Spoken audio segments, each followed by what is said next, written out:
Good morning students. आज हम पढ़ेंगे संस्कृत में सप्तदशः पाठः कवित्वम कालिदासस्य। इस पाठ में हम महाकवि कालिदास के बारे में पढ़ेंगे। महाकविः कालिदासः संस्कृत साहित्यस्य सर्वश्रेष्ठः कविरस्ति। तो महाकवि कालिदास संस्कृत साहित्य के सर्वश्रेष्ठ कवि है। तेन विरचितानि मालविकाग्नि मित्रम विक्रमो वर्षीयम अभिज्ञान शाकुंतलम चेति त्रीणि नाटकानि सन्ति।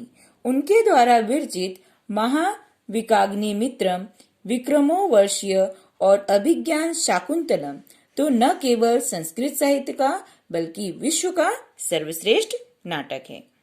एतेषु नाटकेषु अभिज्ञान शाकुंतलम तु न केवलं संस्कृत साहित्यस्य अपितु विश्वस्य सर्वश्रेष्ठम नाटकमस्ति।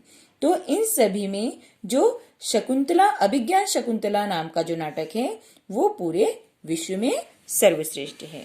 उच्यते यत् कहा जाता है कि काव्येषु नाटकम रम्यम तत्र रम्या शकुंतला, अर्थात काव्यों में नाटक रम्य अर्थात सुंदर है, उनमें भी अभिज्ञान शाकुंतलम रम्य है, मतलब सबसे अधिक सुंदर है। शाकुंतल नाटकस्य वैशिष्ट्य विषये जर्मन कवेः गेटे महोदयस्य भावं द्योतयता एकेन विदुषा कथितुं यत्।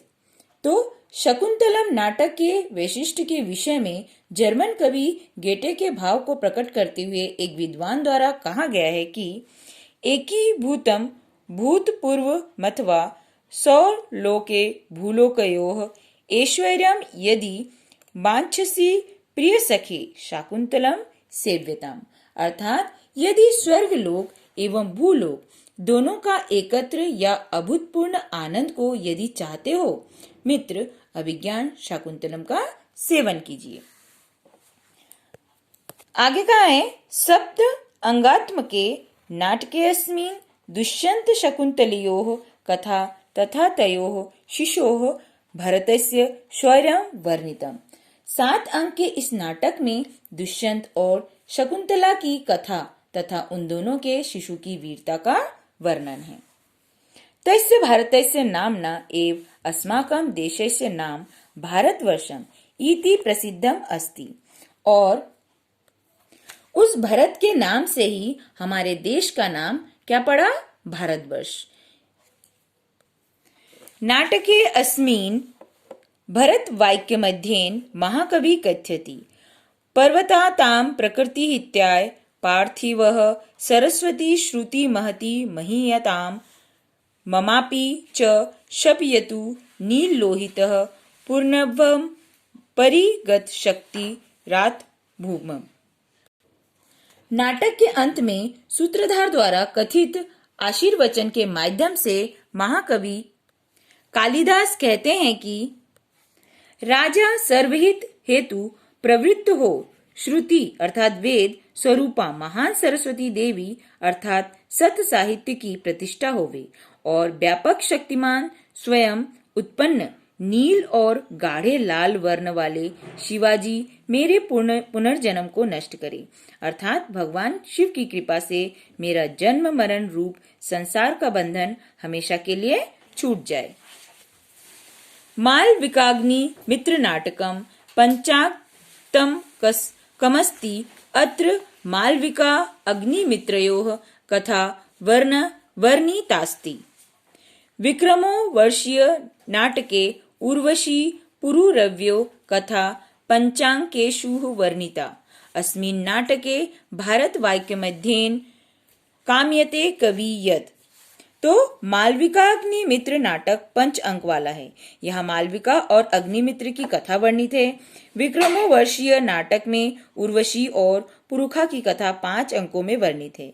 इस नाटक में भारत वाक्य के माध्यम से कवि चाहता है कि सर्वस्तरतु दुर्गानि सर्वो भद्रानि पश्यतु सर्वः कामन वाप्नोतु सर्वः सर्वत्र नंदतु, अर्थात सभी कष्टों को पार करे, सभी सुखों को देखे, सभी इच्छाओं को प्राप्त करे, सभी जगह प्रसन्नता हो। तस्य कुमार संभवम रघुवंशम चेति नामके द्वे महाकाव्ये प्रसिद्धे स्तः। उनके कुमार संभव और रघुवंश नामक दो महाकाव्य भी प्रसिद्ध है। कुमार संभव महाकाव्ये सप्तदश सर्गेषु स्वामी कार्तिकेयस्य अवतार कथा तारकासुरस्य वध वृत्तांत चास्ति। रघुवंश महाकाव्ये नवदशसु सर्गेषु रघुवंशीयानां पराक्रम वर्णनम तथा तेषां उदात्त चरित निरूपणम तेन कृतम्। अर्थात उनके कुमार संभव और रघुवंश नामक के दो महाकाव्य तो प्रसिद्ध हैं। कुमार संभव महाकाव्य में 17 सर्गों में स्वामी कार्तिकेय की जन्म की कथा और तारकासुर के वध की कथा है। रघुवंश महाकाव्य में 19 सर्गों में रघुवंशियों के पराक्रम का वर्णन तथा उनके उदात्त चरित्र का निरूपण उनके द्वारा किया गया है। तेन मेघदूतम ऋतु संहारच्च द्वे खंड काव्ये विरचिते। उनके द्वारा मेघदूत और ऋतु संहार दो खंड काव्य भी रचे गए। मेघदूते पूर्व मेघ उत्तर मेघेश्चेति दो भागों स्तः। मेघदूत में पूर्व मेघ और उत्तर मेघ ये दो भाग हैं। अस्मिन् काव्ये मेघ यक्षस्य दूतः अभवत्। इस काव्य में वह मेघदूत के रूप में यक्ष का दूत बना। सह मेघः दूत रूपेण रामगिरितः हिमालयस्य ताम अलकापुरी गच्छति। दुर्गदूत मार्गस्य वर्णनम नैसर्गिकम अति वर्णनीयम चास्ति। अर्थात इस काव्य में मेघ यक्ष का दूत बना। वह मेघदूत के रूप में रामगिरी से हिमालय पर स्थित अलकापुरी को जाता है। दूत के मार्ग का वर्णन स्वाभाविक और अत्यंत रमणीय है। ऋतु संहारे षट ऋतूनां प्राकृतिक सौंदर्यम मनोवैज्ञानिकच्च वर्णितम। तो ऋतु संहार में 6 ऋतुओं का प्राकृतिक सौंदर्य और मनोवैज्ञानिक वर्णन है। कालिदासस्य उपमा विश्व प्रसिद्ध। कालिदास की उपमा विश्व प्रसिद्ध है। उच्यते च उपमा कालिदासस्य कथा वर्णने चरित्र चित्रणे च सह प्रवीणः। तस्य वर्णन शैली सरसा सरला परिष्कृता चास्ति। तस्य भाषा भावानुगामिनी। और कहा जाता है कि उपमा कालिदास की कथा के वर्णन में और चरित्र चित्रण में वह प्रवीण थे। उनकी वर्णन शैली सरस सरल और परिष्कृत है। उनकी भाषा भावों का अनुगमन करने वाली है। भार्या विद्योत्तमा तस्य परोक्ष प्रेरिका आसीत्। परंतु एषः कालिदासः परवर्ती साहित्यो उपासनकानां कवि कुलगुरुः अस्ति।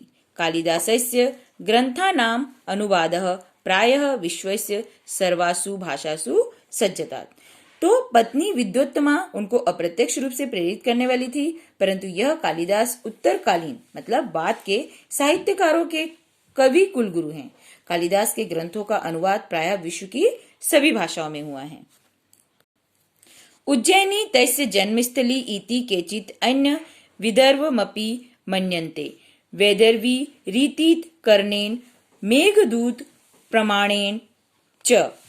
अद्यापि उज्जैन्याम् अन्यत्र च प्रतिवर्षं देव प्रबोधियानां कालिदास महोत्सवः विशिष्ट रूपेण आयोज्यते।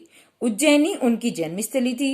कुछ अन्य विदर्भी मानते हैं कि वैदर्भी रीति के तर्क से और मेघदूत के प्रमाण से आज भी उज्जैनी में और अन्यत्र प्रतिवर्ष देव प्रबोधिनी को कालिदास महोत्सव विशेष रूप से आयोजित किया जाता है। यतः तस्य मेघदूते यक्षस्य शाप मोक्षः देव प्रबोध्यानामेव जातः।